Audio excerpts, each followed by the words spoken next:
قد كفاني علم ربي من سؤالي واختياري. خفيفتان على اللسان ثقيلتان في الميزان سبحان الله وبحمده سبحان الله العظيم.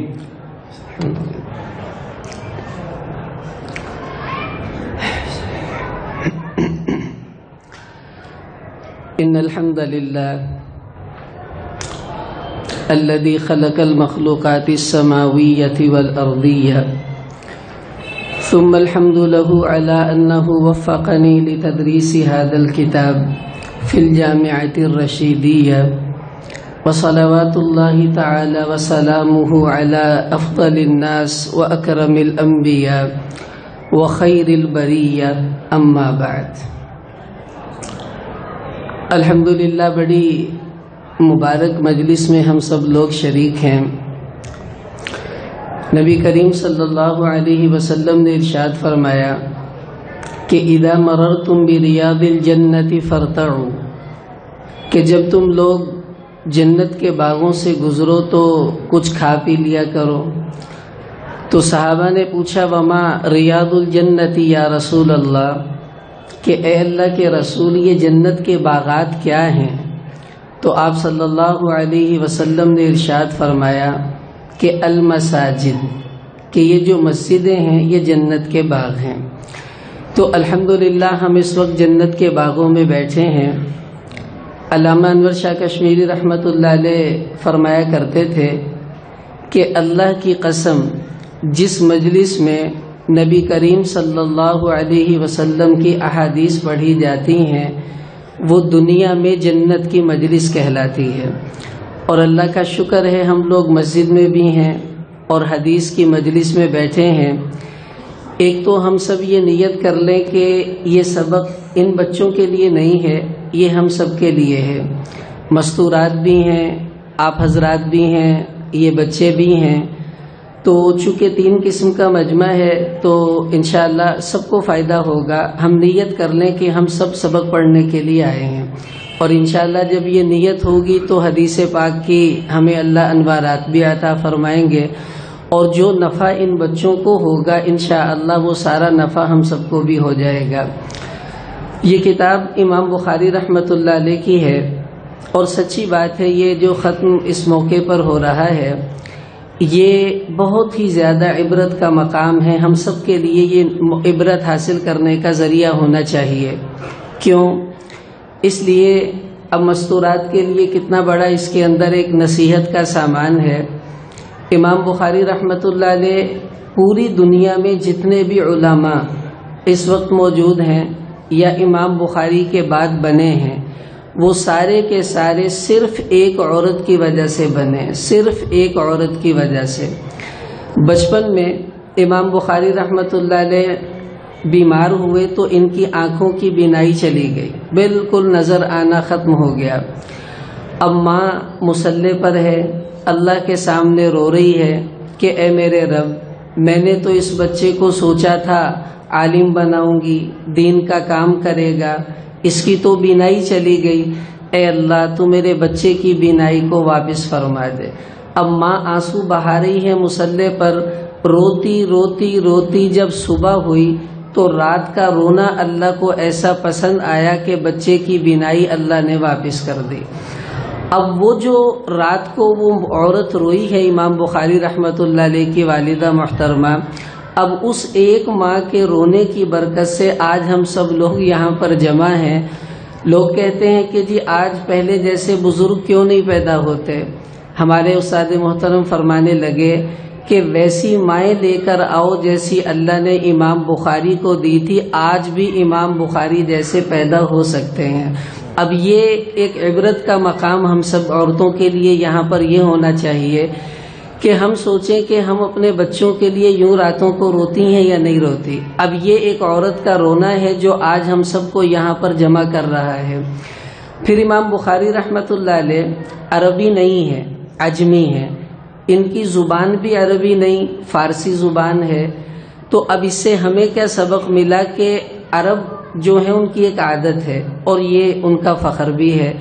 وہ ہم سب لوگوں کو عجمی کہتے ہیں، یہ گونگے ہیں، اور کہتے ہیں ہم زبان والے ہیں، اہل لسان ہیں۔ تو عرب لوگ کسی بھی عجمی کو گھاس نہیں ڈالتے جلدی، لیکن امام بخاری رحمۃ اللہ علیہ آپ اندازہ لگائیں کہ عربی بھی نہیں، زبان بھی ان کی عربی نہیں، فارسی ہے، لیکن اللہ نے ان سے پھر ایسا کام لیا کہ تمام عربوں کا، تمام عجموں کا اس پر اتفاق ہے کہ یہ کتاب اصح الکتب بعد کتاب اللہ ہے، کہ اللہ کے قرآن کے بعد سب سے سچی کتاب یہی والی ہے۔ تو اس سے پتہ چلا کہ کام کرنے والا اگر اللہ سے مانگ کر چل رہا ہو تو بھلے وہ عجمی ہے، بھلے وہ غریب ہے، جیسا کیسا بھی ہے، اللہ اس سے کام لے لیا کرتے ہیں۔ اگلی بات یہاں پر جو ہمارے لیے نصیحت کی ہے وہ یہ کہ کام وہی چلتا ہے جس میں انسان اللہ سے مانگ کر چلتا رہے، اللہ اس کام کو آگے بڑھا دیتے ہیں۔ امام بخاری رحمۃ اللہ علیہ نے جب یہ کتاب لکھی ہے، یہ ایسے نہیں بیٹھ کر لکھ دی گئی۔ خود امام بخاری رحمۃ اللہ علیہ فرماتے ہیں کہ ما وضعت فی ھذا الکتاب حدیثا، کہ جب بھی میں نے اس کتاب میں کسی حدیث کو لکھا ہے اپنی بخاری میں، تو الا اغتسلت، سب سے پہلے تو میں نے غسل کیا ہے، اس کے بعد وصلیت، پھر 2 رکعت صلاۃ الحاجت میں نے پڑھ کے اللہ سے دعا مانگی ہے، اور واستخرت اللہ تعالی، پھر میں نے ہر حدیث سے پہلے استخارہ کیا کہ اے اللہ اس کو اپنے کتاب میں درج کروں یا نہ کروں، تو جو اللہ نے دل میں ڈالا کروں تو وہ کر دیا۔ 6 لاکھ حدیثوں سے امام بخاری نے چھانٹ کر اس میں 9000 سے کچھ زائد احادیث کو جمع کیا ہے۔ اب آپ اندازہ لگائیں، اگر 9000 حدیثیں ہیں تو امام بخاری نے 9000 غسل کیے ہیں، 9000 دفعہ نفل پڑھے ہیں، 9000 دفعہ استخارہ کیا ہے، تب کہیں جا کر اس کتاب کو لکھا گیا۔ اب آپ خود سوچ لیں اللہ سے کتنا مانگنا اور رونا دھونا ہوتا رہا ہوگا اس کتاب کے لکھنے کے دوران۔ اب یہ کتاب پھر اللہ کے ہاں قبول ایسی عجیب انداز سے ہوئی کہ ایک تو اس کو شرف قبولیت یوں بخشا گیا، دوسرا ابو زید مروزی رحمۃ اللہ علیہ بڑے علماء میں گزرے ہیں، یہ شافعی المسلک تھے، کہنے لگے میں ایک دن حتیم میں سویا ہوا تھا تو نبی کریم صلی اللہ علیہ وسلم میرے خواب میں آئے۔ آپ صلی اللہ علیہ وسلم نے مجھے کہا ابو زید تم امام شافعی کی کتابیں تو پڑھتے ہو، میری کتاب کیوں نہیں پڑھتے؟ تو میں نے پوچھا یا رسول اللہ آپ کی کتاب کون سی ہے؟ کہ مجھے حضور علیہ السلام نے فرمایا جامع محمد ابن اسماعیل، کہ امام بخاری کی جو کتاب ہے یہ میری کتاب ہے، یہ پڑھا کرو۔ تو اللہ نے پھر اس کو ایسا قبول فرمایا کہ پورے عالم کے اندر اس کو قرآن کے بعد سب سے صحیح ترین کتاب جو ہے وہ قرار دے دیا گیا۔ اب آج ہم اس کتاب کی آخری حدیث پڑھنے لگے ہیں۔ امام بخاری رحمۃ اللہ علیہ بڑی عجیب انداز سے اس کتاب کو جمع فرمایا ہے، اور ایسے عجیب انداز کے نقطے چھوڑے ہیں کہ انسان کی عقل حیران رہ جاتی ہے کہ واقعی اللہ نے جس طرح امام بخاری کو قبول فرمایا اس کا حق یہی تھا کہ وہ اسی کے حقدار بنتے کہ وہ اس کتاب کو لکھتے۔ اب دیکھیے یہ آخری کتاب ہے اور آخری حدیث ہم پڑھ رہے ہیں اس کی۔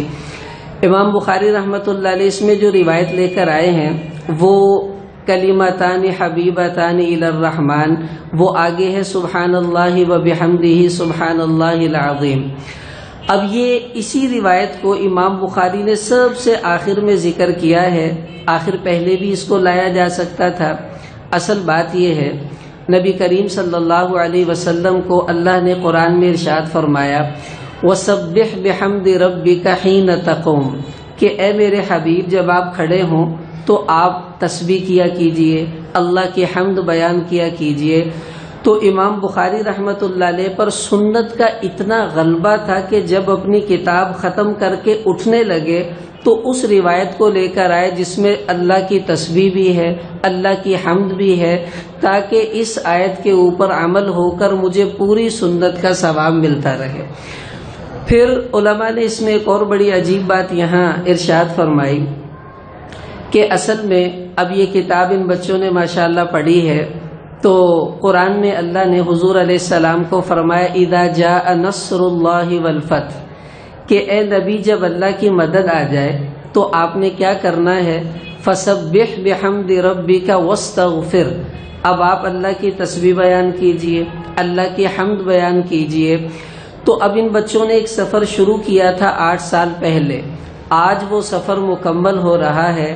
تو امام بخاری جاتے جاتے بچوں کو بھی کہہ رہے ہیں دیکھو آج اللہ کی مدد آ گئی ہے تمہارے علم کے سفر کے پورا ہونے پر۔ اب جیسے اللہ نے اپنے حبیب سے کہا تھا فسبح بحمد ربک، تو میں بھی تمہیں اشارہ کر رہا ہوں سبحان اللہ و بحمدہ، کہ تم بھی اس موقع پر اپنی اللہ کی طرف متوجہ رہنا کہ یہ اللہ کی مدد اللہ ہی کی طرف سے آئی ہے اور اس کا حق ہے کہ اس کی پاکی کو بیان کیا جائے۔ پھر امام بخاری رحمۃ اللہ علیہ، اب دیکھیں کیسا ایک عجیب امام بخاری کا تسلسل رہا۔ پہلی حدیث لے کر آئے، امام بخاری کے استاد ہیں امام حمیدی، آخری حدیث لے کر آئے، یہاں پر استاد ہیں احمد بن اشکاب۔ حمیدی حمد سے ہے تعریف، احمد حمد سے ہے تعریف۔ تو امام بخاری یہ بتانا چاہتے ہیں دیکھو انسان کی زندگی کی ابتدا اور زندگی کی انتہا ایسے ہونی چاہیے جیسے میری کتاب کی ابتدا اور انتہا ہے، کہ میں نے اپنی کتاب کے شروع میں اس استاذ کو ذکر کیا جس کا ذکر اللہ کے نام کے ساتھ ہو رہا تھا، یعنی حمد کا مادہ اس میں موجود تھا، اور آخری استاذ احمد بن اشکاب لے کر آئے کہ ان کے نام میں بھی حمد کا مادہ ہے۔ کیا بتانا چاہتے ہیں کہ اللہ کی حمد کو بیان کرنا اپنی زندگی کا شیوا بنا لو، کہ تمہاری ابتدا بھی ہم سے ہو اور تمہاری انتہا بھی ہم سے ہو۔ تو جس بندے کی یہ ابتدا انتہا ہو وہ مقبول ہو جاتا ہے، بالکل ایسے جیسے اللہ نے بخاری شریف کو قبول فرمایا ہے۔ اور یہ امام بخاری نے کتنا عجیب نکتہ یہاں پر چھوڑا۔ علماء نے ایک اور بات یہاں بڑی عجیب لکھی کہ امام بخاری رحمۃ اللہ علیہ اس آخری روایت اور پہلی روایت، محدثین کی اصطلاح میں احادیث کی قسمیں ہیں۔ ایک حدیث کی قسم ہے اس کو کہتے ہیں حدیث غریب۔ غریب یہ ہمارے اردو والا نہیں، یہ عربی والا اور حدیث کی اصطلاح والا، کہ جب کسی حدیث کو روایت کرنے میں کسی زمانے میں صرف ایک راوی رہ جائے، اوپر بھی کافی سارے ہوں نیچے بھی کافی سارے روایت کریں، لیکن کسی زمانے میں صرف ایک راوی رہ جائے تو اس حدیث کو حدیث غریب کہا جاتا ہے، کہ اس کو کسی زمانے میں صرف ایک آدمی نقل کرنے والا رہ گیا۔ اب امام بخاری جو پہلی حدیث لے کر آئے ہیں وہ انما الاعمال بالنیات، وہ حدیث بھی حدیث غریب ہے۔ بخاری کی پہلی روایت حدیث غریب ہے کہ وہ صرف حضرت عمر رضی اللہ تعالی عنہ سے آگے آتی ہے، حالانکہ سنی سب صحابہ نے ہیں لیکن نقل کرنے والے اکیلے عمر رضی اللہ تعالی عنہ ہیں۔ اور یہ جو آخری روایت امام بخاری لے کر آئے یہ حدیث بھی حدیث غریب ہے، کیونکہ اس میں جو راوی ہیں محمد بن فضیل، علامہ ابن حجر رحمۃ اللہ علیہ فرماتے ہیں کہ لم ارى هذا الحديث الا من طریقه، کہ یہ حدیث صرف محمد بن فضیل ہی روایت کرتے ہیں، ان کے زمانے میں ان کے علاوہ اس کا اور کوئی راوی نہیں تھا۔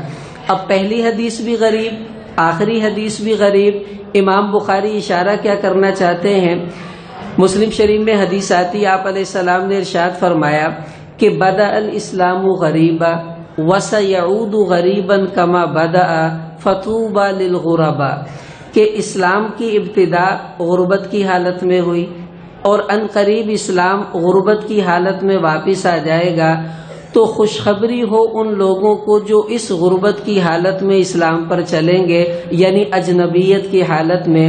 تو امام بخاری یہ بتانا چاہتے ہیں کہ اللہ کے حبیب نے طوبیٰ للغرباء کہا کہ ابتدائی اسلام بھی غریب، انتہائی اسلام بھی غریب، تو میری کتاب کی ابتدائی حدیث بھی میں نے غریب سند سے لایا ہوں اور آخری حدیث بھی غریب سند سے لے کر آیا ہوں، یہ بتانے کے لیے کہ طوبیٰ للغرباء کا مصداق اللہ مجھے بھی بنا دے کہ میں بھی ان لوگوں میں شامل ہو جاؤں۔ اب دیکھیں یہ امام بخاری رحمۃ اللہ علیہ کی نظر بڑی عجیب ہے ان چیزوں کے اوپر، کہ انہوں نے ان چیزوں کا کس قدر اہتمام کر کے روایات کو اپنی اپنی جگہ پر جو ہے وہ لا کر رکھ دیا۔ اب یہاں امام بخاری نے جو باب لے کر آئے ہیں، باب قول اللہ تعالی وَنَضَعُ الْمَوَازِينَ الْقِسْطَ لِيَوْمِ الْقِيَامَةِ۔ امام بخاری رحمۃ اللہ علیہ کی عادت یہ ہے کہ وہ ترجمۃ الباب میں کبھی کبھی قرآن پاک کی آیتوں کو ہی ترجمۃ الباب بنا دیتے ہیں، کبھی نبی علیہ السلام کی کسی حدیث کے ٹکڑے کو ترجمۃ الباب بناتے ہیں۔ تو یہاں امام بخاری رحمۃ اللہ علیہ نے ترجمۃ الباب جو ہے قرآن کی آیت کو بنایا، اور جو پہلی حدیث بخاری شریف کی ہے اس میں بھی انا اوحینا الیک کما اوحینا الی نوح، اس آیت کو امام بخاری نے ترجمۃ الباب بنایا، یہ بتانے کے لیے کہ قرآن اصل میں متن ہے اور حدیث اسی متن کی تشریح ہے، تو میں اپنی کتاب کی ابتدا اور انتہا ان دونوں کو قرآن پاک سے جوڑ کر یہ بتانا چاہتا ہوں کہ تم قرآن کو نہیں سمجھ سکتے جب تک اللہ کے نبی کی احادیث کو نہ اپنے ہاتھوں میں رکھ لو، کہ ان کے بغیر تم قرآن تک پہنچ نہیں پاؤ گے۔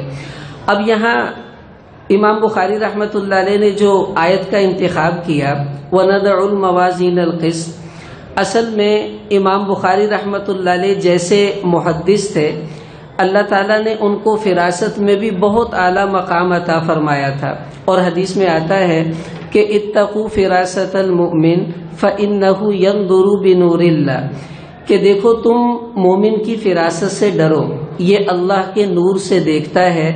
تو امام بخاری کی نظر آنے والے فتنوں پر بھی تھی، آنے والے زمانوں کی ضرورتوں پر بھی تھی، ان سب کو سامنے رکھتے ہوئے امام بخاری رحمۃ اللہ علیہ یہاں پر ترجمۃ الباب کو باندھ رہے ہیں کہ اس میں قیامت کا ذکر ہے۔ اس سے اشارہ ان لوگوں کو کر دیا کہ جو قیامت کا انکار کرنے والے ہیں وہ سمجھ لیں کہ قیامت آئے گی، اور اس دن اللہ تعالیٰ نے میزان کو جو ہے وہ قائم کرنا ہے، اور وہاں پر ترازو کو اللہ تعالیٰ رکھیں گے۔ دوسرا اشارہ اس بات کی طرف تھا کہ یہاں امام بخاری موازین کا لفظ لے کر آئے ہیں۔ اب دیکھیں، موازین یہ میزان کی جمع ہے، میزان ترازو کو کہتے ہیں۔ اب ایک ہی ترازو بہت ہے، اللہ تعالیٰ کے نظام کے مطابق تو ایک کافی تھا، لیکن یہاں پر موازین جمع لے کر آئے ہیں، اشارہ اس بات کی طرف کیا کہ چونکہ افراد بہت زیادہ ہوں گے تو ہر آدمی کے لیے الگ الگ میزان قائم کیا جائے گا، اس لیے موازین جمع کا صیغہ لا کر اشارہ کر دیا کہ سب کے لیے الگ الگ میزان ہوگا۔ میں ایک دفعہ ایک ہمارے دوست ہیں ڈاکٹر، ان کے پاس بیٹھا ہوا تھا، تو مجھے کہنے لگے مولانا یہ اس وقت ہم کسی آیت پہ بات کر رہے تھے کہ موازین کا لفظ ہے کہ اللہ بہت سارے ترازو قائم کریں گے، تو ایک ترازو کافی نہیں ہے سب کے لیے۔ کہنے کے دیکھیں دکانوں پر ایک ترازو پڑا ہوتا ہے، اسی پر سب سودا تول رہا ہوتا ہے، تو اللہ الگ الگ ترازو کیوں قائم کریں گے؟ تو میں نے ان سے کہا آپ یہ بتائیں، پہلے زمانے میں ڈاکٹر کے پاس ایک ہی سرنج ہوتی تھی، اس کو پانی میں نکال کے ٹیکے لگاتے رہتے تھے، لیکن اب آپ کیا کرتے ہیں؟ اب ہر پیشنٹ کے لیے آپ الگ سرنج استعمال کرتے ہیں نہیں کرتے؟ کہنے کہ ہاں بالکل کرتے ہیں۔ تو میں نے کہا کیوں؟ کہنے کہ اس لیے کہ جراثیم ادھر سے ادھر منتقل نہ ہو جائیں۔ تو میں نے کہا اللہ پاک نے بھی اسی لیے الگ الگ میزان قائم کیا کہ کسی کے گناہوں کی نحوست دوسرے کے طرف منتقل نہ ہو، تو اس لیے ایسی کوئی گھبرانے کی بات نہیں ہے۔ دوسری وجہ علماء فرماتے ہیں کہ موازین جمع اس لیے لے کر آئے کہ ہر عمل الگ الگ ترازو میں تولا جائے، نماز کا الگ ترازو، روزے کا الگ ترازو، حج کا الگ ترازو۔ جیسے دنیا میں آپ دیکھ لیں سونا کسی اور ترازو میں تلتا ہے، لوہا کسی اور ترازو میں تلتا ہے، اسی طرح نماز روزے کے لیے الگ الگ ترازو اللہ قائم فرمائیں گے۔ تو زیادہ ہونے کی وجہ سے یہاں موازین جمع کا صیغہ جو ہے وہ لے کر آئے ہیں۔ آگے امام بخاری رحمۃ اللہ علیہ فرما رہے کہ وَأَنَّ أَعْمَالَ بَنِي آدَمَ وَقَوْلَهُمْ يُوزَنْ، کہ بنی آدم کے اعمال اور ان کے اقوال یہ سب اللہ تعالیٰ تولیں گے۔ اب دیکھیں یہاں بڑی عجیب باتیں ہیں، سچ بات ہے، ہم سب نیت کریں کہ یہ باتیں ہمارے لیے ہیں، اللہ ہمیں ان پر عمل کی توفیق عطا فرمائے کہ یہ اعمال بنی آدم، امام بخاری اشارہ کر رہے ہیں کہ دیکھو تم لوگ اعمال کرتے جا رہے ہو، بڑے بڑے ڈھیر عملوں کے لگا رہے ہو، لیکن یہ اعمال قیامت والے دن گنے نہیں جائیں گے. یوزن، اللہ نے ان کا وزن کر کے دیکھنا ہے کہ ان میں وزن کتنا ہے. اب دیکھیں کسی 10 بورے بڑے بڑے روئی کے بھر کے رکھ دیں اور جب ان کو تولیں گے تو ان کا وزن کتنا تھوڑا ہوگا. اور کسی ایک بورے میں لوہا بھر کے رکھ دیں، وہ ایک بورا ان 10 بوروں پر بھاری ہو جائے گا. تو قیامت میں اللہ نے یہ نہیں گننا 50 تہجدیں 6 سپاروں کی تلاوت، بلکہ اللہ وزن کر کے دیکھیں گے ان 50 کا وزن کتنا ہے. تو امام بخاری اشارہ کر رہے ہیں کہ لوگوں تمہارا سارا زور اعمال کی گنتی پر ہے، تھوڑا تھوڑا دھیان کرو کہ ان میں وزن بھی پیدا ہو رہا ہے کہ نہیں ہو رہا. اور اعمال میں وزن کیسے پیدا ہوگا، اس کے لیے پہلی حدیث کی طرف امام بخاری نے اشارہ کیا کہ انما الاعمال بالنیات، کہ اعمال میں وزن وہ نیتوں کی وجہ سے پیدا ہوگا. جس کی نیت میں اخلاص زیادہ ہوگا اس کے عمل میں وزن بھی اتنا زیادہ اللہ تعالیٰ فرمائیں گے. تو کہا یہ جو اعمال ہیں اللہ تعالیٰ ان کو تولیں گے. یہاں ایک بات سمجھ لیجئے، اس میں محدثین کے 3 اقوال ہیں کہ آیا وزن کس چیز کا ہوگا. ایک قول تو یہ ہے کہ وزن صحیفوں کا ہوگا جس کے اندر اعمال لکھے جاتے ہیں. اس کی دلیل ترمذی میں روایت آتی ہے، آپ صلی اللہ علیہ وسلم نے ارشاد فرمایا قیامت میں ایک آدمی کے سامنے 99 دفتر گناہوں کے کھول دیے جائیں گے اور وہ دیکھے گا ہائے بھائی میں تو ہلاک ہوا. تو اللہ تعالیٰ ارشاد فرمائیں گے آج ہم تجھ پہ ظلم نہیں کریں گے، یہ لو ایک کاغذ کا ٹکڑا، اس کو وہاں جا کر تلواؤ.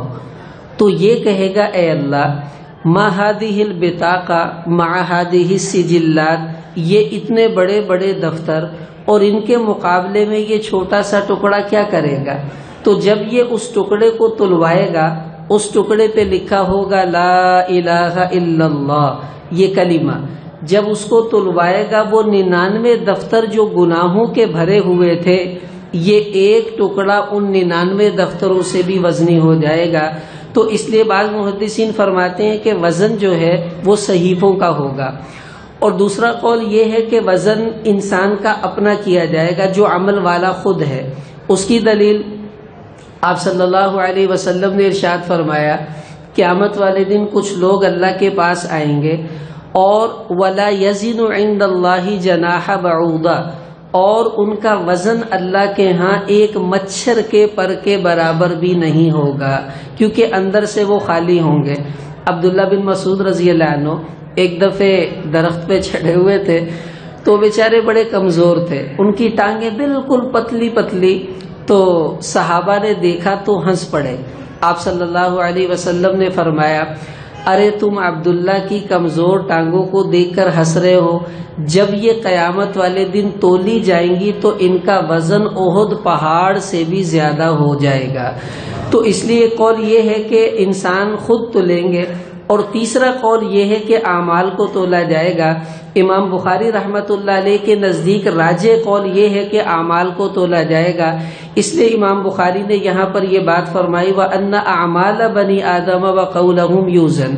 دیکھیں ایک بات یاد رکھیں، یہ کوئی ایسا اختلاف نہیں ہے کہ جب صحیفے تولے جائیں گے تو صحیفوں میں کاغذ تھوڑا ہی تولے گا، اعمال ہی تولیں گے. اور جب انسان تولا جائے گا تو انسان کی اپنی حیثیت نہیں ہے، اعمال کی وجہ سے حیثیت بنے گی. اسی لیے کافر جو ہے اس کا کوئی وزن نہیں ہوگا. اللہ نے قرآن میں ارشاد فرمایا فَلَا نُقِيمُ لَهُمْ يَوْمَ الْقِيَامَةِ وَزْنًا، کہ کافر اس کا کوئی وزن کوئی نہیں. دیکھیں یہاں ایک بات اور یاد رکھیے، امام بخاری رحمۃ اللہ علیہ میں نے عرض کیا ان کی نظر آنے والے فتنوں پر تھی. آج بڑا زبردست قسم کا زور ہے الحاد کا اس امت کے اوپر، اور ایسا زور پہلے کبھی نہیں آیا. وہ کیا ہے کہ جو عقل میں آ جائے وہ تو ٹھیک ہے، جو نہیں آ رہی وہ دین بین کوئی نہیں، اس پہ عمل کی ضرورت بھی نہیں ہے. اور وہ لوگ کہتے ہیں کہ اعمال کیسے تول سکتے ہیں، کہ اعمال تو آراز ہیں اور آراز تولی نہیں جا سکتی. مثلا وہ چیز تولے گی جو آپ کو نظر آتی ہے، جس کا کوئی جسم ہو. اب جو چیز ہے ہی نہیں آپ کے سامنے، اس کا جسم نہیں، تو آپ اس کو کیسے تول سکتے ہیں؟ تو امام بخاری نے انہی لوگوں کے ذہن پر دستک دی کہ نہیں، وَأَنَّ أَعْمَالَ بَنِي آدَمَ وَقَوْلَهُمْ يُوزَنْ، کہ اعمال بھی تولے جائیں گے اور لوگوں کی باتیں بھی تولی جائیں گی. اب بھائی کیسے تولیں گی؟ دیکھیں یہ جو سائنس ہے، ہم لوگ بعض اوقات بہت شدت پہ آ جاتے ہیں، اس میں ہمیں بھی احتیاط کرنی چاہیے. سائنس اور اسلام آپس میں یہ کوئی ٹکراؤ کی چیزیں نہیں ہیں. سائنس اسلام کو، میں اپنا ذاتی یہ پیش کر رہا ہوں بات، کہ جب تک سائنس اسلام کے تابع ہے تو اس سے بڑی نعمت کوئی نہیں ہے، کیونکہ وہ چیزیں جو کسی زمانے میں سمجھانے کے لیے گھنٹوں کی تقریریں کرنی پڑتی تھیں، سائنس نے اس کو 2 منٹ میں سمجھانا آسان کر دیا. لیکن جب سائنس ٹکراتی ہے شریعت سے، اس وقت ہمیں گھبرانے کی ضرورت نہیں ہے، اس لیے کہ سائنس تجربات کا نام ہے اور تجربات بدلتے رہتے ہیں. آج کچھ ہے، کل کچھ ہو جائے گا. اور قرآن اللہ کا پکا ٹھکا کلام ہے، یہ جب سے ہے ویسا ہی ہے اور قیامت تک وہی رہے گا، اس لیے ہمیں اس میں گھبرانا نہیں چاہیے. اب دیکھیں یہ جو بات کہی گئی کہ ایمان والے کے اعمال کا وزن ہو رہا ہے، کافر کا کوئی وزن نہیں. اب دیکھیں مومن نے ایک کانٹا اٹھا کر سائیڈ پہ کیا، اس کو جنت مل رہی ہے. وہی کانٹا کافر اٹھا کر سائیڈ پر کرتا ہے تو ہم کہتے ہیں اسے کچھ نہیں ملتا. اب آپ کہیں گے یہ تو بڑا ظلم ہے، دونوں نے ایک کام کیا، اس کو آپ اتنا اجر دے رہے ہیں کہ جنت مل رہی ہے اور اس کو آپ کچھ بھی نہیں دے رہے. دیکھیے یہ بہت آسان بات ہے، زیادہ پیچیدہ نہیں. ایک تو ہندسوں کے حساب سے دیکھیں، جب ہم 1 لکھتے ہیں تو 1 کے آگے 0 لگائیں 10 بن جاتا ہے، ایک اور 0 لگائیں 100 بن گیا، اور لگائیں 1000 بنا. جتنے لگائیں گے ان کی قیمت بڑھتی جاتی ہے. اگر وہ 1 ہٹا دیں اور اکیلا 0 0 0 جتنے مرضی لکھ لیں ان کی کوئی حیثیت نہیں. جب تک اللہ کی توحید کا 1 نہیں لگے گا، قل هو اللہ احد، اس کے بعد کانٹا بھی اٹھائے گا تو جنت مل جاتی ہے. اور یہ 1 نہیں، جتنے مرضی 0 لگ جائیں اس بندے کے اعمال کا کوئی وزن قیامت والے دن نہیں ہوگا. اب اس کو آپ سمجھنے کی کوشش کریں. ہم لوگ جب فزکس پڑھتے تھے تو اس وقت یہ باتیں عجیب سی لگتی تھیں، لیکن اب محسوس ہوا کہ واقعی وہ اچھا ہوا پڑھی گئیں تو کام آ جاتی ہیں. اب دیکھیں مسلمان کے عمل کا وزن زیادہ ہے اور کافر کے عمل کا کوئی وزن نہیں، بالکل ذرہ برابر کوئی وزن نہیں. وہ جتنی مرضی بڑی نیکی کر لے، بھائی کیوں؟ عمل ایک ہے، اس نے کیا تو یہ مل رہا ہے، اس نے کیا کچھ نہیں مل رہا، آخر فرق کیوں ہے؟ اب دیکھیں، اب یہ سائنس کی تحقیق ہے. مثلا میں ہوں، میرا وزن اگر 100 کلو ہو، ہے نہیں 50 ہوگا مشکل سے، لیکن اگر میرا وزن 100 کلو ہے زمین کے اوپر، مجھے تولا جائے گا تو میرا وزن بالفرض 100 کلو ہے. اگر میں یہاں سے سیدھا چاند کے اوپر چلا جاؤں تو میرا وہاں وزن کریں گے وہ 40 کلو ہوگا. پھر وہاں سے میں سیدھا مریخ پہ چلا جاؤں، میرا وزن کریں گے وہ 400 کلو ہو جائے گا. اور وہاں سے مجھے خلا میں لے کر آئیں گے، اب میرا وزن کریں گے 0، 1 چھٹانکی بھی نہیں، بالکل 0. اب بندہ تو ایک ہی ہے، یہاں 100 کلو، وہاں 40، ادھر 400، ادھر آتا ہے بالکل خلا میں 0 ہو جاتا ہے. تو اس سے پتا چلا کہ ایک چیز اگر اس کا محل الگ الگ ہو تو اس کا وزن بدل جایا کرتا ہے. یہی نیکی جب مومن کرتا ہے وہ گویا مریخ پہ پہنچ گیا 400 کلو، اور یہی نیکی جب کافر کرتا ہے وہ خلا میں کر رہا ہے، اس کا کوئی وزن نہیں ہے. فلا نقیم لهم یوم القیامت وزنا. تو امام بخاری یہاں فرما رہے تم جو مرضی کر لو، وَأَنَّ أَعْمَالَ بَنِي آدَمَ وَقَوْلَهُمْ يُوزَن، یہ وزن ہو کر رہے گا اعمال کا، اور یہ تمہیں ماننا ہی پڑے گا کہ یہ وزن ہے. اب دیکھیں، اب وہ چیزیں ہم کبھی سوچ بھی نہیں سکتے تھے کہ ان کا بھی وزن ہوگا، ان کا بھی ہو رہا ہے. اب دیکھیں بخار، آپ تھرمامیٹر لگاتے ہیں کتنا جی 102، یہ وزن ہو گیا بخار کا. بخار کسی کو نظر آتا ہے نہیں. تو جو چیز نظر نہیں آ رہی ہم اس کا وزن کر رہے ہیں. بلڈ پریشر یوں گھمایا اور ڈاکٹر دیکھتا ہے اجی آپ کا تو بلڈ پریشر بہت ہائی ہے، 200 ہو گیا ہے. اب یہ بلڈ پریشر کا وزن تول کر بتا دیا گیا کہ 200 ہے. آپ کی شوگر کا وزن بتایا جاتا ہے، کولیسٹرول کا وزن بتایا جاتا ہے. تو جس طرح یہ چیزیں نظر نہیں آتی اور ان کا وزن ہو رہا ہے، اسی طرح ہمارا اخلاص، ہمارے اعمال اگرچہ ہمیں آج نظر نہیں آتے، لیکن اللہ اس کا بھی کوئی میزان قائم کریں گے جس میں یہ تولی جائیں گی، اور اسی کو امام بخاری یہاں پر بتانا چاہ رہے ہیں۔ آگے بات یہ ہے کہ کافر کا اعمال تولیں گے یا نہیں تولیں گے۔ دیکھیں 5 طبقے ہیں جن کا کوئی حساب کوئی نہیں، ان کا وزن بھی کوئی نہیں ہوگا۔ انبیاء اللہ ان کے اعمال کو نہیں تولیں گے، ان کا اکرام ہے۔ اور بخاری میں روایت ہے 70,000 ایسے لوگ ہیں جن کا اللہ پر کامل بھروسہ ہوگا، یہ بھی بغیر حساب جنت میں جائیں گے، ان کا کوئی حساب نہیں۔ بچوں کا کوئی وزن نہیں، کوئی حساب ان سے نہیں۔ مجنو جو پاگل تھے ان کا کوئی حساب نہیں۔ اب رہ گیا کافر کا مسئلہ، تو اس میں علماء کے 2 قول ہیں۔ ایک قول یہ ہے کہ کافر کا کوئی وزن نہیں ہوگا، اللہ نے کہہ دیا فَلَا نُقِيمُ لَهُمْ يَوْمَ الْقِيَامَةِ وَزْنًا، لیکن امام بخاری رحمۃ اللہ علیہ کی رائے دوسری ہے۔ اسی لیے امام بخاری بنی آدم کا لفظ لے کر آئے ہیں کہ جو بھی آدم کی اولاد میں ہے، بھلے مسلمان ہو یا کافر، اس کے اعمال کا وزن ہوگا۔ اب کافر کا وزن کیوں ہوگا؟ اس لیے کہ وہ یہ نہ کہہ سکے اجی تولتے تو صحیح شاید میرا وزن ہی نکل آتا، تو اللہ تول کر بتائیں گے لو دیکھ لو میاں تمہارے اعمال کا کوئی وزن نہیں۔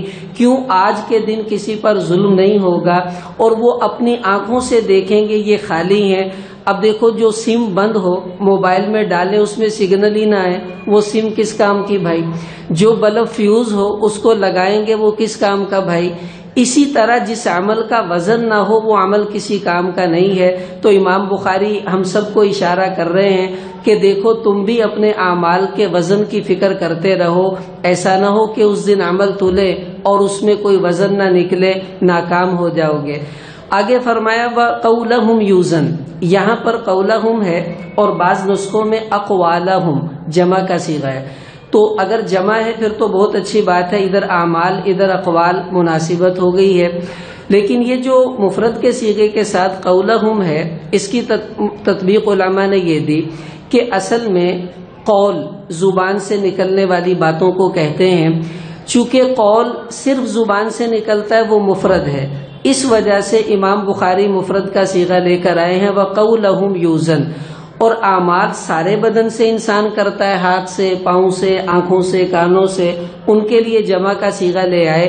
اور دوسری بات علماء نے یہ بھی لکھی کہ قول کو عرف میں عمل شمار نہیں کیا جاتا، تو لوگ یہ نہ سمجھیں کہ اعمال تو تولیں گے اور قول نہیں تولیں گے، تو امام بخاری رحمۃ اللہ علیہ اس کو الگ سے لے کر آئے کہ نہیں میاں اعمال بھی تولیں گے، تمہاری باتوں کو بھی تولا جائے گا، اپنے منہ کے بولوں کو سوچ سمجھ کر نکالا کرو۔ اب دیکھیں یہ جو اقوال کا وزن ہے، اب آپ کہیں گے چلو جی اعمال تو بھائی تل رہے ہیں، اب یہ باتیں کیسے تلیں گی؟ میں بول رہا ہوں اب میرے ہر بات کا وزن ہے، اب یہ کیسے ہوگا؟ یہ بھی ہمارے لیے سائنس نے سمجھنا کتنا آسان کر دیا۔ آپ لوگ واٹس ایپ یوز کرتے ہیں، آپ کسی کو وائس میسیج کرتے ہیں، السلام علیکم کیسے ہو بھائی، ٹھیک ہو، آپ کہاں ہو، میں آپ سے ملنے آ رہا ہوں، ٹن چھوڑ دیا۔ اب جب وہ چلا جاتا ہے تو اس کے اوپر اس کی لینتھ لکھی ہوئی آتی ہے، مثلا 1 MB 2 MB، تو وہ 1 MB 2 MB کیا ہے؟ وہ آپ نے جتنے بولے ہیں اس کا وزن ہے کہ بھائی یہ 1 MB تو نے بولا ہے۔ اور جب یہاں پر اقوال کا وزن کر کے ہمارا موبائل ہمیں بتا رہا ہے تمہارے اتنے بول تھے اور ان کا اتنا وزن ہو چکا ہے، تو بتاؤ اللہ کے لیے کوئی مشکل ہوگا کہ وہ اللہ ہمارے اقوال کے لیے کوئی ترازو قائم کر دے؟ وما ذالک علی اللہ بعزیز، جب انسان اقوال کو تولنے کا پیمانہ قائم کر سکتا ہے تو وہ خالق الخلاق کیوں نہیں ایسے پیمانے قائم کر سکے گا؟ تو امام بخاری فرما رہے گھبراؤ نہیں، یہ سب باتیں تم دیکھتے جا رہے ہو اپنی آنکھوں سے، اور آنے والے وقت میں وہ بھی دیکھ لو گے جو اب تمہارے ابہام کے اندر ہے کہ تمہارے اقوال بھی اللہ تعالیٰ اس دن تولیں گے۔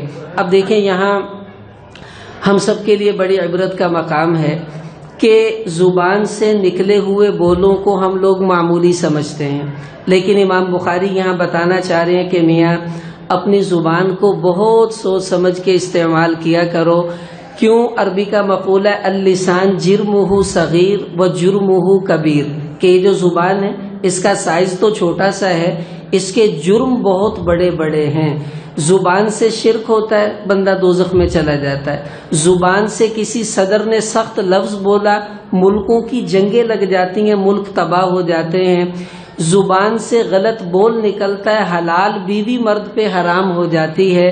یہ زبان بڑی احتیاط سے استعمال کرنے کی چیز ہے۔ امام بہقی رحمۃ اللہ علیہ نے ایک حدیث نقل کی، ابو بکر صدیق رضی اللہ تعالیٰ عنہ ایک دن اپنی زبان پکڑ کر کھینچ رہے تھے۔ حضرت عمر رضی اللہ تعالیٰ عنہ نے دیکھا کہ یہ آپ کیا کر رہے ہیں؟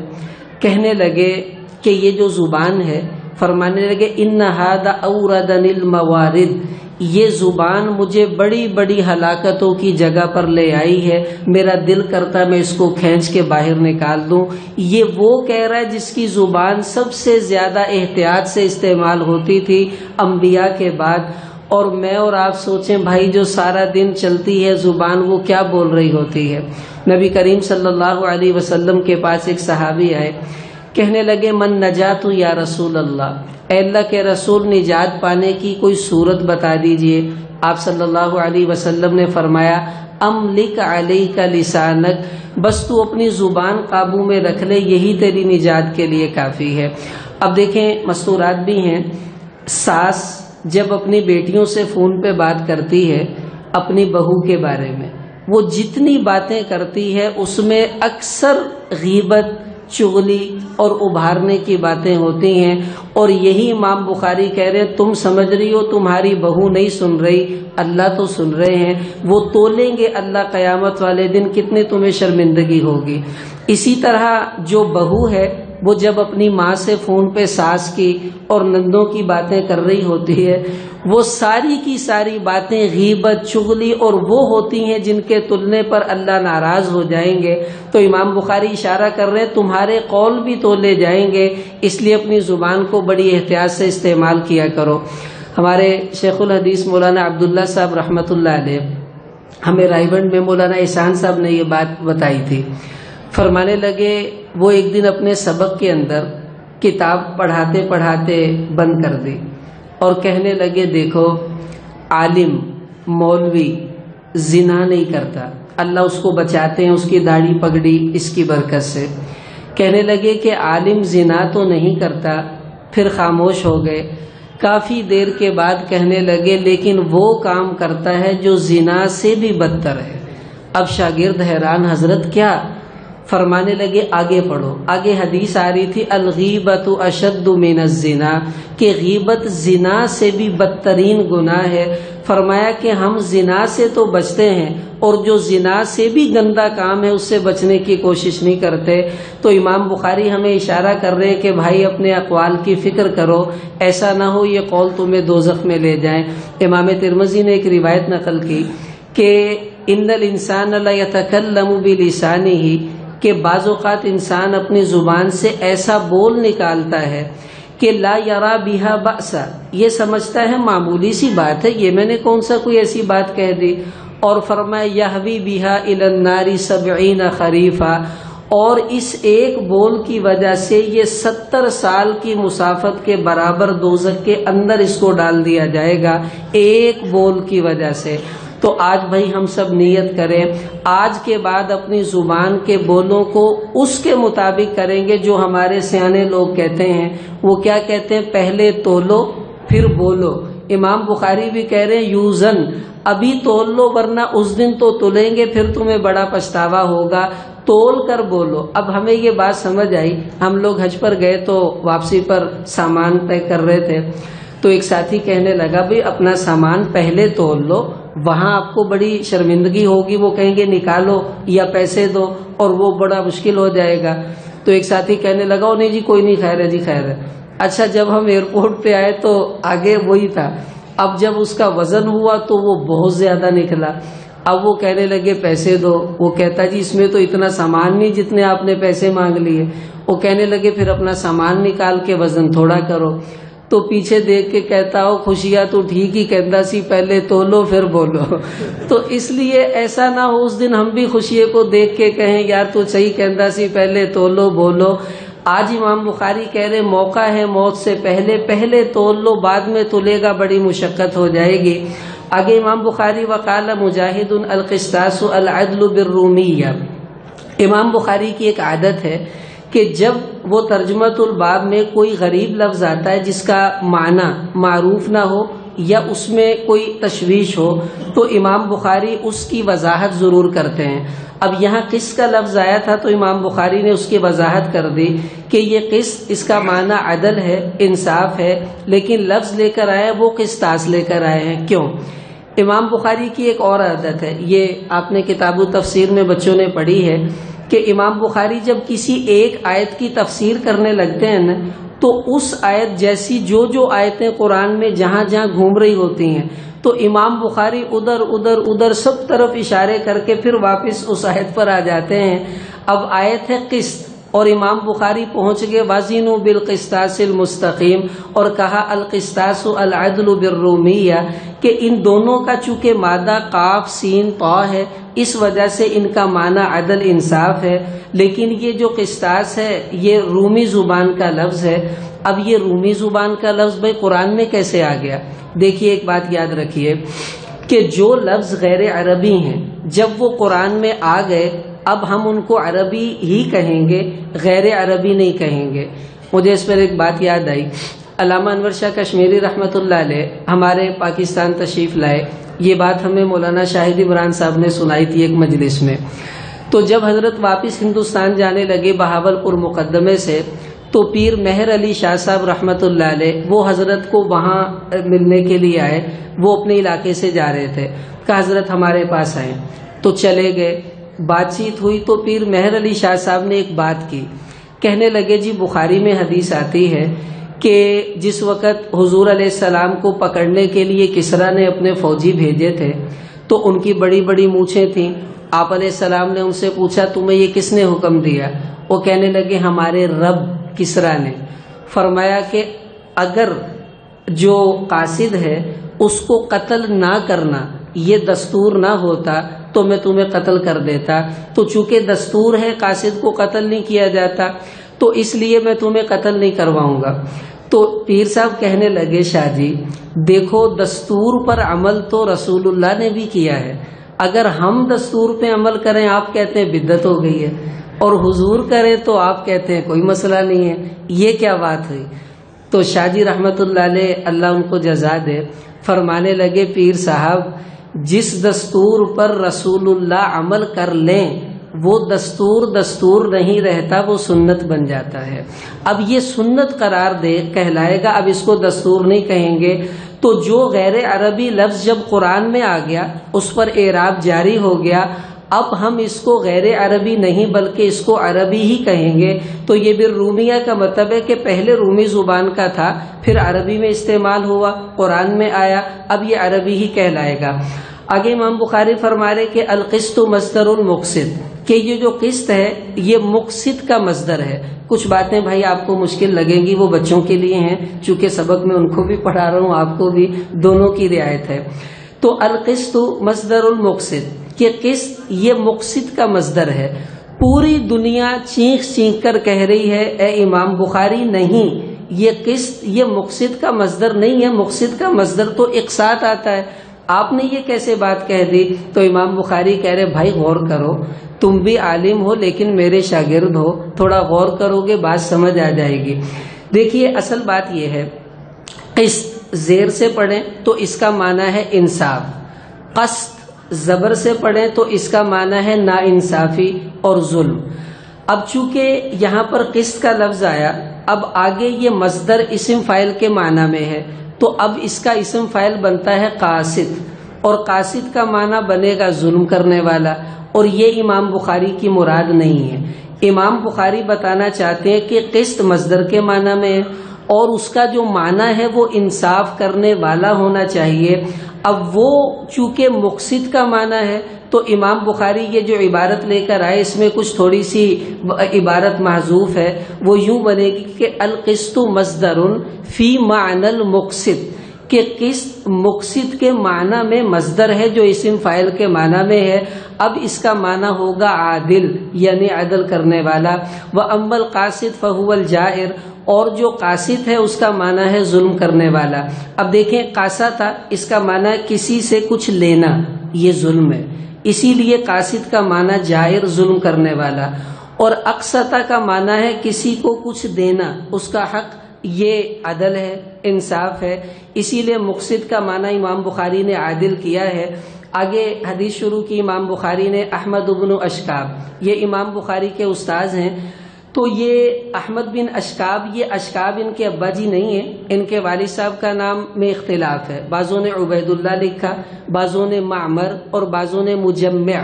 چونکہ تاریخ میں اختلاف ہے تو یہ اشکاب ان کے والد کا لقب ہے۔ اس کو اشکاب بھی پڑھ سکتے ہیں، اشکاب بھی پڑھ سکتے ہیں۔ اگر اشکاب پڑھیں گے تو پھر یہ غیر منصرف ہوگا کیونکہ اس میں عجمہ اور علمیت آ رہی ہے، اور اگر اس کو اشکاب پڑھیں تو پھر اس کو منصرف ہی پڑھا جائے گا۔ اگلے استاذ ہیں محمد بن فضیل۔ اب یہ محمد بن فضیل امام بخاری کے استاذ کے آگے استاذ ہیں۔ دیکھیں یہاں ایک بات سمجھیے، یہ محمد بن فضیل وہ راوی ہیں جن کے اوپر محدثین نے ایک جرح کی ہے۔ وہ جرح کیا ہے کہ ان کے اندر تشیع کے کچھ جراثیم تھے، اور جس کی وجہ سے ان کو بعضوں نے بدعتی بھی کہہ دیا کہ یہ بدعتی ہیں۔ کیا مطلب کہ تھوڑا تھوڑا اپنے عقیدے سے ہٹے ہوئے ہیں۔ لیکن ایک بات یاد رکھ لیجیے، یہ بات اس لیے عرض کر رہا ہوں کہ بخاری میں بہت سے ایسے راوی ہوں گے جن پر ایسا ہی الزام ہوگا، اور منکرین حدیث آپ کو ان راویوں کے بارے میں کہیں گے دیکھو یہ بدعتی ہے، یہ شیعہ تھا، یہ فلاں تھا، اور ان سے تم نے روایتیں لے کے بخاری بنا لی ہے، ہم ایسی بخاری کو ماننے کے لیے تیار نہیں ہیں۔ تو امام بخاری نے اپنی بخاری میں جب بھی کسی ایسے راوی سے روایت لی ہے، یا تو وہ پہلے توبہ کر چکا ہے، یا اس کا جو بدعت ہے وہ اس درجے کی ہے کہ وہ اس کا داعی نہیں ہے۔ اور تمام محدثین کا اتفاق ہے کہ جب ایسا راوی اپنے غلط عقیدے کی کسی کو دعوت نہ دے اور صحیح عقیدے پر خود چلتا رہے تو ایسے محدث کی روایت کو قبول کر لیا جاتا ہے۔ تو یہاں ان کی روایت کو بھی اسی وجہ سے قبول کیا گیا۔ تو امام بخاری یہ بتانا چاہتے ہیں چھوٹی موٹی جرح یہ محدث کے لیے مضر نہیں ہوتی، ایسوں کی روایت کو قبول کر لیا جاتا ہے۔ آگے عمارہ بن کعکع، ابی زرع، آخر میں ابو ہریرہ رضی اللہ تعالیٰ عنہ آ گئے ہیں۔ اب دیکھیں یہ ابو ہریرہ رضی اللہ عنہ میں آ کر مسلمان ہوئے۔ اب اس کے بعد انہوں نے دین سیکھنا شروع کیا، اور تمام صحابہ میں سب سے زیادہ حدیثوں کو روایت کرنے والے یہ ابو ہریرہ رضی اللہ تعالیٰ عنہ ہیں۔ 5000 سے زیادہ حدیثیں انہوں نے نقل کی ہیں، اور 300 سے زیادہ ان کی روایتیں بخاری کے اندر موجود ہیں۔ 325 حدیثیں جو ان سے امام بخاری نے نقل کی ہیں۔ تو اب اس سے پتہ کیا چلا کہ یہ جو بوڑھے ہیں یہ نہ سمجھے کہ ہم بوڑھے ہو گئے اب ہم کیسے دین کا علم حاصل کریں۔ اگر یہ 60 سال کا بوڑھا اسلام لے کر آئے اور اتنا ترقی کر کے چلا گیا کہ صحابہ میں سب سے زیادہ حدیثوں کو یہ نقل کرنے والے بن گئے ہیں، تو بھائی ہم بھی ہمت کریں گے تو کوئی مشکل بات تو نہیں ہے نا۔ قرآن سیکھیں، دین سیکھیں۔ ہم ایک دفعہ جماعت میں گئے، ایک بوڑھے بابا بیٹھے ہوئے تھے، تو میں نے ان سے کہا میاں جی آئیں ہم مسجد میں تھوڑا دین سیکھ لیتے ہیں، تعلیم کا حلقہ لگا ہوا ہے۔ تو مجھے کہنے لگا پتر ہن میری عمر کوئی نہیں رہی تو رہن دے مینو ایسی اب چ نہ پا۔ خیر میں چلا گیا۔ جب ہم واپس آئے نا تو وہ بابا اپنے پوتے کے ساتھ بیٹھا ہوا تھا اور موبائل سیکھ رہا تھا۔ کہتا ہے رتے بٹن نہ کی ہوندا، ساوے بٹن نہ کی ہوندا۔ تو میں نے مزاحن کہا، میں نے کہا بابا جی چھڈو ہن تہاڈی عمر لنਘ گئی، ہن تسی کی کرو گے سیکھ کے؟ تو کہندا نہیں پت کدی کدی لوڑ پی ہی جاندی ہے۔ تو اب موبائل دی تو کدی کدی لوڑ پینی ہے، بھائی دین کی ضرورت تو ہمیں ہر وقت ہوگی۔ اس لیے جو بزرگ ہیں ان کی خدمت میں درخواست ہے اپنے بڑھاپے کو عذر نہ بنائیں، دین سیکھنے کی نیت کر لیں۔ آگے امام بخاری نے حدیث نقل کی ہے کہ کلمتان حبیبتان الی الرحمن، کہ دو کلمے، یہاں کلمہ کلام کے معنی میں ہے کہ دو کلام ایسے ہیں جو اللہ کو بڑے محبوب۔ اب یہاں حبیبتان الی اللہ نہیں کہا کہ اللہ کو محبوب ہیں، بلکہ یوں کہا الی الرحمن، رحمان کو بڑے محبوب ہیں۔ کیوں؟ اصل میں رحمان کا جو مفہوم ہے وہ کیا ہے؟ رحمان اس ذات کو کہتے ہیں جو گندے کو بھی دیتا ہے، اچھے کو بھی دیتا ہے، اپنے کو بھی دیتا ہے، پرائے کو بھی دیتا ہے، اور نیک کو بھی دیتا ہے، گنہگار کو بھی دیتا ہے، مسلمان کو بھی دیتا ہے اور کافر کو بھی دیتا ہے۔ اس کو رحمان کہا جاتا ہے۔ کہ یہ اس رحمان کی طرف سے انعام ہے کہ 2 کلمے اس کو بڑے محبوب ہیں اور یہ بوجھ نہیں ہے کہ خفیفتان علی اللسان، بڑے ہلکے ہیں تمہاری زبان پر اگر تم ان کو پڑھو گے، اور ثقیل، اور آپ کے پاس صرف 1 پاؤنڈ ہو، 1 پاؤنڈ جو انگلینڈ کی کرنسی ہے، اب اس 1 پاؤنڈ کے اندر 150 روپے ہوتے ہیں تقریباً، اور میرے پاس 100 روپے ہیں، آپ کے پاس 1 ہے، تو وہ 1 دیکھنے میں تو ہلکا پھلکا، لیکن جب اس کا وزن کیا جائے گا تو کتنا بھاری ہو جائے گا۔ تو امام بخاری روایت لے کر آئے، دیکھو 2 کلمے بڑے ہی ہلکے ہیں زبان پر، لیکن جب تلیں گے تو بڑے وزنی ہوں گے۔ اب وہ کلمے کون سے ہیں؟ سبحان اللہ و بحمدہ، سبحان اللہ العظیم۔ اب یہاں امام بخاری یہ روایت سب سے آخر میں لے کر آیا، کیوں؟ آپ لوگوں نے بھی آنا تھا اور یہ سب بچوں نے بھی یہاں سے جانا تھا۔ امام بخاری یہ بتانا چاہ رہے ہیں میں تمہیں نسخہ دیتے ہوئے جا رہا ہوں، جاتے جاتے نسخہ لے لو۔ اگر تم یہ بچے فارغ ہو کے اب جائیں گے دنیا کے سمندر میں، بڑے بڑے مسائل ان کو پیش آئیں گے، اور آپ حضرات کو بھی کاروباری گھریلو کتنے مسائل درپیش ہیں۔ اب ان کا حل کیا ہے؟ امام بخاری فرما رہے، دیکھو اللہ نے قرآن میں فرمایا یونس علیہ السلام مچھلی کے پیٹ میں، کوئی راستہ نکلنے کا نہیں تھا، اور اللہ نے کیا فرمایا؟ فلولا انہ کان من المسبحین، اگر یونس تسبیح کرنے والے نہ ہوتے، للبث فی بطنہ الی یوم یبعثون، تو قیامت تک مچھلی کے پیٹ میں رہتے۔ انہوں نے اللہ کی تسبیح کی، اللہ نے وہاں سے نکالا۔